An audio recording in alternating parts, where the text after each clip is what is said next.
जय हिंद दोस्तों। आज मैं आपको बताएंगे पार्ट टू साइंस का ऑब्जेक्टिव क्वेश्चन वीवीआई है। क्या है वीवीआई? बार बार प्रश्न पूछता है, बार बार। अगर देख लीजिएगा वीडियो तो 10 से 15 आपको नंबर तो एकदम पक्का बिहार बोर्ड में आ जाएगा। तो आप है 10 मिनट का वीडियो देखिए और इंजॉय लीजिए। चलिए स्टार्ट करते हैं। मनुष्य एवं तिलचट्टा निम्नलिखित में कौन सा श्रेणी जंतु कहलाता है? मनुष्य और क्या कहता है, मनुष्य और तिलचट्टा, ये दोनों मिलके क्या कहलाता है? ये दोनों मिलके क्या कहलाएगा? ये दोनों मिलके कहलाएगा सर्वहारी। क्या कहेगा? सर्वहारी। तो आपको सर्वहारी क्या हो जाएगा आंसर। आगे है, मैदानी परिस्थिति तंत्र में मेढक किस प्रकार का उपभोक्ता है? तो मेढक किस प्रकार का है? द्वितीय है। क्या है? द्वितीय। तो आपको समझ आ गया होगा द्वितीय कौन है। चलिए अगला समझिए। वैसे जीव जिनका भोजन पौधे तथा जंतु दोनों से कहलाते हैं, दोनों से होता है, समझिए वो क्या कराएगा? वैसे जीव जिनका भोजन पौधों से भी होता है और जंतुओं से भी होता है, वो क्या कराएगा? वो क्या कहलाएगा? आपको कमेंट करके बता सकते हैं, नहीं तो आपको बता देंगे। सर्व पक्षी क्या कहलाएगा? सर्व पक्षी। तो सर्व पक्षी आपको सर्वभक्षी है, सर्वभक्षी, जो पौधे भी खाएगा और जीव जंतु भी खाएगा। चलिए आगे आपको बता देते हैं। अगला है, कवक तथा जीवाणु को किसी भी परिस्थिति तंत्र कहलाता है। कवक तथा जीवाणु, कवक तथा जीवाणु क्या कहलाएगा? परिस्थिति तंत्र कहलाता है। कौन? अपमर्जक। कौन? अपमर्जक। तो अपमर्जक क्या हो जाएगा? आपको आंसर हो जाएगा। चलिए आगे बढ़ जाते हैं। अगला प्रश्न है, निम्नलिखित में कौन एक परिस्थिति तंत्र का जैव घटक हो सकता है? यानी जैव घटक हो सकता है आपको कौन है? तो ये कौन हो जाएगा? आपको कवक हो जाएगा। कौन हो जाएगा? कवक। तो कवक आपको क्या हो जाएगा? आंसर हो जाएगा। तो कवक याद कर लेना है। चलिए आगे बढ़ जाते हैं। एक मैदानी परिस्थिति तंत्र में निम्नलिखित में कौन तृतीय उपभोक्ता है? तो अभी बताए थे ऊपर, तृतीय उपभोक्ता मेढक आता है। कौन? मेढक। तो मेढक आपको क्या करना है? आंसर हो जाएगा। चलिए आगे बढ़ जाते हैं। घास के मैदान वाले क्या है? घास के मैदान वाले क्या कहता है? घास के मैदान वाले परिस्थिति तंत्र में आहार श्रृंखलाओं की संख्या कितना होता है? ये कितना होता है? 5 होता है। कितना होता है? 5। चलिए नेक्स्ट बढ़ जाते हैं। आहार श्रृंखला के प्रत्येक पोषीय स्तर की कुल ऊर्जा कितना प्रतिशत अगले पोषीय स्तर को परिस्थिति तंत्र होता है? यानी कहने का मतलब, आहार श्रृंखला के प्रत्येक पोषीय स्तर पर कुल ऊर्जा कितना परसेंट अगले पोषीय स्तर पर निर्भर रहता है? तो 10% रहता है। 10%। चलिए आगे बढ़ जाते हैं। किसी परिस्थिति तंत्र में ऊर्जा का प्रवाह होता है।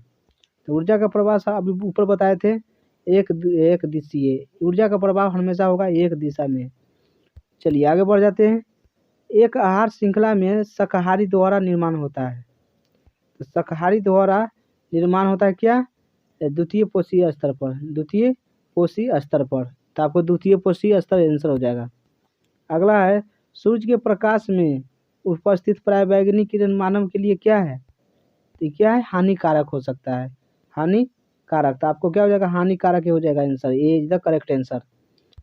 चलिए नेक्स्ट बढ़ जाते हैं। ओजोन परत के अवक्षय से कौन सी बीमारियां उत्पन्न हो सकती है? तो ओजोन परत के अवक्षय से, अगर ओजोन परत है उससे अगर आ जाएगा किरण, तो अगर छेद करके आ जाएगा तो क्या हो जाएगा? त्वचा कैंसर हो जाएगा। कौन? त्वचा कैंसर, यानी चमड़ा में कैंसर हो जाएगा। अगला है, सामान्यतः निचले पोषीय स्तर पर जीवों की संख्या कितना होती है? तो ये अधिक होती है। कितना होता है? अधिक। अधिक आपको क्या हो जाएगा? आंसर हो जाएगा। चलिए आगे बढ़ जाते हैं। मांसाहारी जीव को कहा जाता है। मांसाहारी जीव को कहा जाता है। क्या कहा जाता है मांसाहारी को? ये प्राथमिक उपभोक्ता और द्वितीय उपभोक्ता है। इसमें से आपको क्या जाएगा? सॉरी, प्राथमिक उपभोक्ता नहीं, द्वितीय उपभोक्ता और तृतीय उपभोक्ता, यानी आपको बी और सी आंसर हो जाएगा। यानी द्वितीय और तृतीय दोनों कहलाता है, प्राथमिक में नहीं होगा। चलिए आगे बढ़ जाते हैं। किसी परिस्थिति तंत्र में श्रृंखलाबद्ध तरीके से जड़े जड़े जीवों से बनता है। जड़े जीवों से बनता है क्या? आहार श्रृंखला। क्या बनता है? आहार श्रृंखला। तो आहार श्रृंखला क्या हो जाएगा? आपको आंसर हो जाएगा। चलिए आगे है, हाँ, हमेशा किसी आहार श्रृंखला का प्रारंभ किसके द्वारा होता है? हमेशा। तो हमेशा आहार श्रृंखला का उत्पादन होता है उत्पादक से। किससे? उत्पादक से। तो उत्पादक आपको आंसर हो जाएगा। चलिए आगे बढ़ जाते हैं। अगला है सूक्ष्म उपभोक्ता का एक उदाहरण बता दे। तो सूक्ष्म उपभोक्ता का उदाहरण कौन है? कवक और जीवाणु, ये दोनों है, तो आपको D is the correct answer हो जाएगा। चलिए नेक्स्ट, जीव मंडल में ऊर्जा का मूल स्रोत कौन है? जीव मंडल में तो सौर ऊर्जा है। कौन है? सौर ऊर्जा। सौर ऊर्जा जीव मंडल में होता है। चलिए आगे बढ़ जाते हैं। किसी परिस्थिति तंत्र में जैव घटक होते हैं। जैव घटक कौन होते हैं? तो पौधा, जानवर, मनुष्य और सूक्ष्म जीव। आपको B is the correct answer हो जाएगा। चलिए नेक्स्ट बढ़ जाते हैं। क्या कहता है? अटका टक्कटा, क्या कहता है? अटका का टाका के ऊपर ओजोन परत में पाई गई कमी को क्या कहते हैं? यानी कहते हैं अटका टका के ऊपर ओजोन परत के ऊपर कमी पाया गया है, उसको क्या कह सकते हैं? उसको क्या कह सकता है? ओजोन छिद्र। ओजोन छिद्र कह सकते हैं। ओजोन छिद्र, आपको ओजोन छिद्र आंसर हो जाएगा। चलिए आगे बढ़ जाते हैं। जैव और अजैव घट से बनी दुनिया को क्या कहते हैं? यानी जैव और अजैव, ये दोनों को अगर दुनिया में बन गया, यानी दोनों प्लस मिला दिया जाए, तो क्या बना? जीव मंडल। क्या बना? जीव मंडल। आपको हो जाएगा जीव मंडल आंसर। चलिए आगे है। जलीय परिस्थिति तंत्र में छोटी मछलियाँ किस स्थान पर रहती है?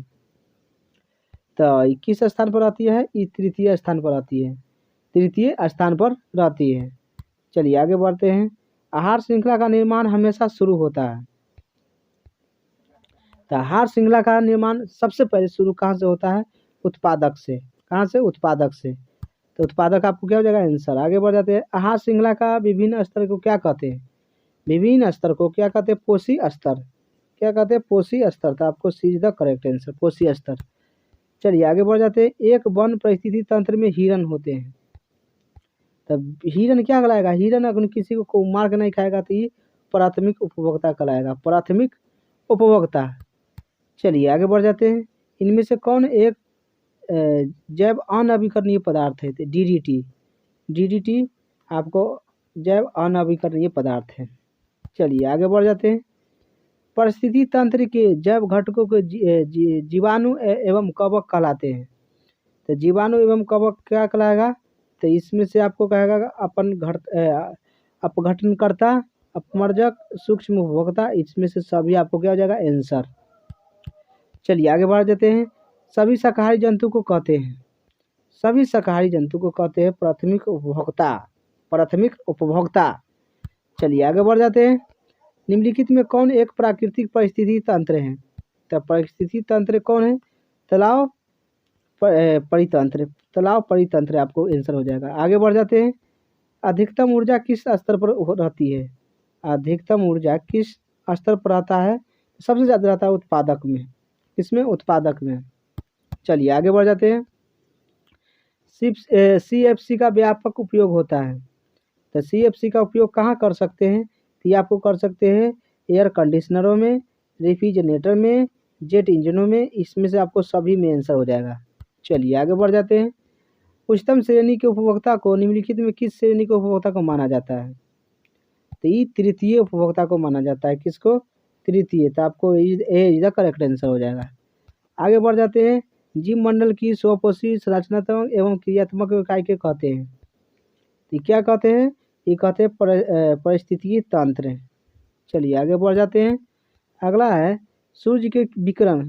क्या कहता है? सूर्य के विकिरण ऊर्जा से कार्बनिक यौगिक को बनने वाले जीव को क्या कहते हैं? तो क्या कहलाता है? उत्पादक कहलाता है। क्या कहलाएगा? उत्पादक। चलिए आगे बढ़ जाते हैं। अगला आपका प्रश्न है, ऐसे वांछित पदार्थ, क्या कहता है? वैसे वांछित पदार्थ जिनका जैविक अपघटन किया जा सकता है उन्हें क्या कहते हैं? उन्हें कहते हैं जैव अनवीकरणीय पदार्थ। जैव अनवीकरणीय पदार्थ। आपको B is the correct answer हो जाएगा। आगे बढ़ जाते हैं। जीव मंडल की एक स्वपोषी, संरचनात्मक एवं क्रियात्मक को कहते हैं। तो अखनी बताए हैं क्या कहलाता है? पारिस्थितिकी तंत्र। क्या कहलाएगा? पारिस्थितिकी तंत्र। चलिए आगे बढ़ जाते हैं। कूड़े कचरे को, क्या कहा? कूड़े कचरे को एक जगह एकत्रित कर उनका वैज्ञानिक तरीके से निपटारा करना क्या कहलाता है? कूड़े कचरे दुनिया में जितना भी है उसको एक जगह एकत्रित करके वैज्ञानिक तरफ से निपटारा करेंगे तो उसे क्या कहेंगे? उसको कहेंगे कचरा प्रबंधन। क्या कहेंगे? कचरा प्रबंधन कहेंगे। चलिए आगे बढ़ जाते हैं। पृथ्वी पर पहुंचने वाली सौर ऊर्जा को कितना हिस्सा हरे पौधे द्वारा प्रकाश संश्लेषण के लिए उपभोक्ता में लाया जाता है? तो करीब आपको 1%। कितना? 1%। 1% क्या हो जाएगा? आपको आंसर हो जाएगा। तो 1% आपको सी इज द करेक्ट आंसर हो जाएगा। चलिए आगे बढ़ जाते हैं। विभिन्न मानव गतिविधियां द्वारा होता है। तो क्या होता है? ये होता है पारिस्थितिकी तंत्र असंतुलन हो रहा है। पारिस्थितिकी तंत्र असंतुलन हो रहा है। चलिए आगे बढ़ जाते हैं। सबसे लास्ट क्वेश्चन आई VVI आपको कमेंट करके बता देना है। क्या कहेगा? परिस्थिति तंत्र में समाप्त होने वाली मूल क्रिया क्या कहलाएगा? तो आपको कमेंट करके बता देना है। इसको नहीं बताइएगा तो आपको कल बता दिया जाएगा। तो VVI है, आपको कल पार्ट 3 में आपको बता दिया जाएगा। तो चलिए वीडियो अच्छा लगा तो लाइक सब्सक्राइब एंड शेयर देखने के लिए थैंक्स।